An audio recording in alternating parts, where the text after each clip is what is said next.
भारत में स्वास्थ्य सेवाएं। निम्नलिखित कुछ महत्वपूर्ण आंकड़े हैं। विश्व भर में भारत में सर्वाधिक चिकित्सा महाविद्यालय हैं तथा यहां सबसे अधिक डॉक्टर तैयार किए जाते हैं।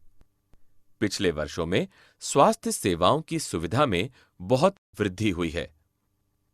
वर्ष 1950 में भारत में मात्र 2,717 अस्पताल थे। 1991 में 11,174 अस्पताल थे तथा वर्ष 2000 में यह संख्या बढ़कर 18,218 हो गई। भारत के कुछ अस्पतालों की तुलना विश्व के सर्वश्रेष्ठ अस्पतालों से की जा सकती है।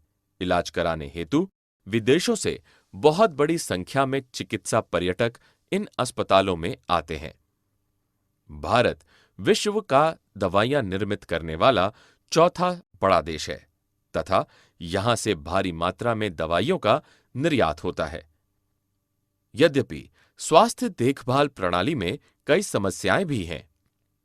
भारत के अधिकांश डॉक्टर शहरी क्षेत्रों में बसते हैं। ऐसे में ग्रामवासियों को डॉक्टर तक पहुंचने के लिए लंबी दूरी तय करनी पड़ती है।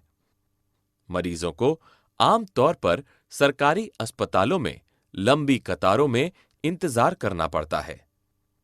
भारत में करीब 5 लाख लोग प्रतिवर्ष तपेदिक यानी टीबी से मर जाते हैं। स्वतंत्रता प्राप्ति से अब हम इस संख्या में कोई परिवर्तन नहीं ला पाए हैं। हर वर्ष मलेरिया के लगभग 20 लाख मामलों की रिपोर्ट प्राप्त होती है। यह संख्या बढ़ती ही जा रही है। सबको पीने का स्वच्छ जल उपलब्ध नहीं है। संचारणीय बीमारियों में से 21% जल जनित होती है, जैसे हैजा, पेट के कीड़े, हेपेटाइटिस आदि। देश में बच्चों की आधी आबादी को खाने के लिए पर्याप्त भोजन नहीं मिलता तथा वे अल्प पोषण के शिकार रहते हैं।